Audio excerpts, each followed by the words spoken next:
Sekiamas. Prof Kito, may tatanong lang po. Sir Alan, may tatanong lang po. Sir Alan. Michael Fatin.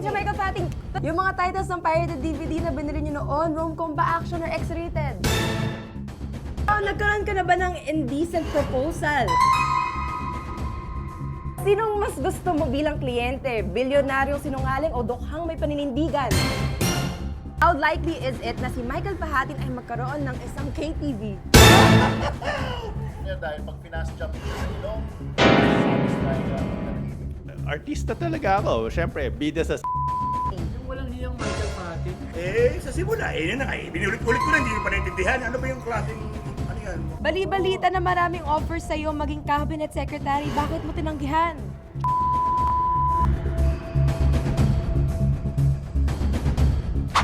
Sekiamas. Ay, Sek, may tatanong lang po kami. Tuwing bumababa kayo sa sakyan papuntang studio, chine-check nyo bang maigay kung may nakaiwang AK-47 sa likod? oo, always. Oh, kung gagawa ng pelikula yung AK-47 incident nyo, sino ang gusto nyong gumanap? Coco Martino or Robin Padillo or Bembol Rocco? Bembol Rocco. Wow! Yung mga titles ng pirated DVD na binili nyo noon, rom-com ba, action, or X-rated? Kurosawa. Sino ang pinakaunang nagtanong sa'yo tungkol sa AK-47 at sa pirated DVD? Yung walang hiyang Michael Fatin. Anong mas madali, maging presidential advisor for political affairs ni Pinoy o maging tagapala ng mga kurakot? Tikapala ng mga kurakot. Bali-balita na maraming offers sa'yo maging cabinet secretary. Bakit mo tinanggihan? Chismis lang yan. Ilan ang bahay mo sa Metro Manila? Ano ang pinakapaborito mong uwian? 4. Yung sa nanay ko, yung sa 2 kong anak, at yung sa akin. Pero dahil wala rito yung mga anak ko, tinay-cover ko na rin. Oh, magaling kang magluto. Bakit di ka pa mag-asawa? Secret. Sino gusto mong makatabi? Isang bilyonaryo o isang magandang babae? Isang magandang bilyonaryo. Okay. January 9, 2023, kaunang inimbita ni Michael Fahatin sa programa nila ni Ina Andolong at Politisco. Bakit ka pumayag? Hindi ako perfect eh. Sige, thank you po, Sec. Thank you. Prof Kito, may tatanong lang po. Prof, nerd ka ba or street smarts?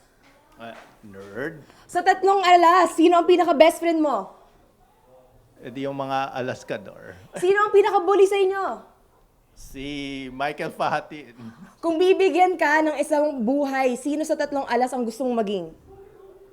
Si Alan Herman. Wow! Nagkaroon ka na ba ng indecent proposal?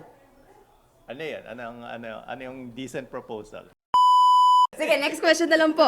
Anong mas marami na naganap sa buhay mo? Madaming shota o madaming busted? Siyempre, madaming busted. Wow! Isa kang mathematician, anong pinakamadaming pera ang nabilang mo na ikaw ang may-ari? $1. Naging ambisyon mo bang maging artista? Kung bibigyan ka ng pagkakataon, action star, komedyante, or bida sa sex film? Artista talaga ako. Siyempre, bida sa sex film. Saan mas papatak ang luha mo pag may nakita kang batang nagugutom, batang inaape, o batang walang pagkakataon sa edukasyon? All of the above. Wow. Okay, mamili ka. Last question. Mamili ka. Bayan, sarili, or one true love? Sorry, Papa. Bayan, sarili, or one true love? All of the above. Wow. Sige, tingin po. Dok, pwede na po kayong mag-see ulit. Sir Alan, may tatanong lang po. Sir Alan, saan ka madaling tumataba? Sa pagkain o pagiging senyorito o pagbilang ng pera? O dahil binubuhusan ka na pagmamahal na ni Maring Doris? dahil sa pagmamahal ni Doris at sa pagkain. O anong mas gamit sa buhay? Weighing scale or money counter? Weighing scale because 2 for 1. Dahil yung pera ko, sinusukat ko sa weighing scale.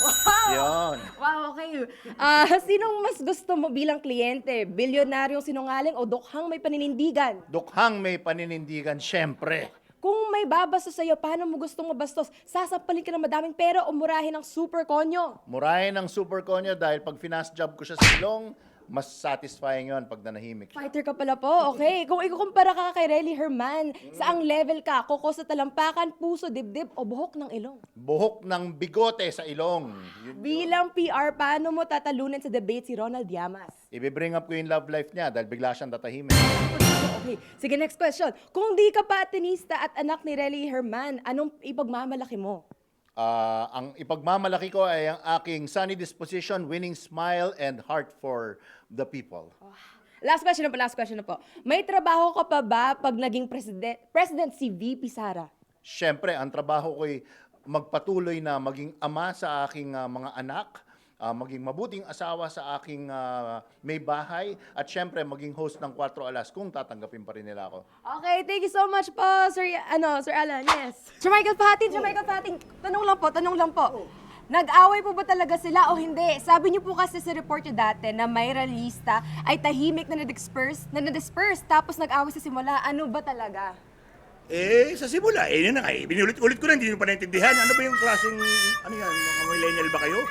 Nag-away sa simula yun.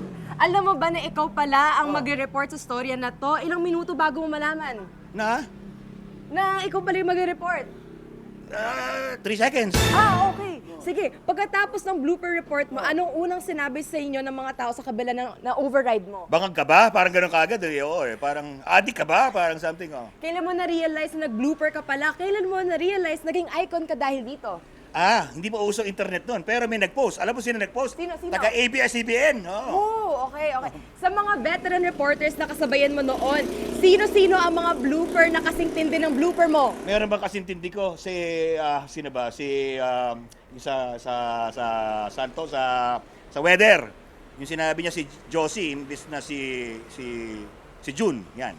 May kinita ka ba sa blooper mo? Magkano? Ay nako, 1 billion worldwide views. Ni Singong Duling, wala. May contact ka pa ba sa taong bayan na lagi mong binabanggit sa mga report mo dati? Kung kailan kayo nag-uusap? Si taong bayan. Basta binugbog ng taong bayan yon. Wala akong kinalaman doon, ha? Okay. Sige, nasan ka at anong ginagawa mo nung EDSA 1, EDSA 2, Rizal Day bombings, Hacienda Lucita Massacre, Valentine's Day bombing, Peninsula Manila Sige, ano ba to? Maguindanao Massacre, Quirino Grandstand Hostage Taking, Yolanda, Mama Sapana Clash. Parang Ang lahat dami. ata ng binanggit mo, nandun ako sa gitna mismo ng kaguluhan na yan, ha? Sir Michael, may balbas ka pala po. Ganyan na din ba karami ang balbas mo dati noong bata ka pa lang na reporter? Parang, pero lagi ako nag-aahit dahil bawal sa GMA dati na may balbas. Pero ngayon, gustong-gusto ng mga chicks. Pero isa lang forever love ko, ha? Okay. Kung may parallel universe, how likely is it na si Michael Pahatin ay magkaroon ng isang KTV? Wow! Maraming nagtaka at nagtampo ng mga kaibigan ko na may KTV pala ako. Pero sana all. Okay, kung posible ito, sino sa 3 alas ang aayain at hindi aayain dito? Sino ang aayain at hindi aayain? Si Gido! Ay, may dahilan po ba? Dahil si Gido siya eh. Oo. May sariling mundo si Gido. Enough said. Okay. Kung hindi ka naging journalist, ano ka? Malamang nagbebenta ako ng tuknining.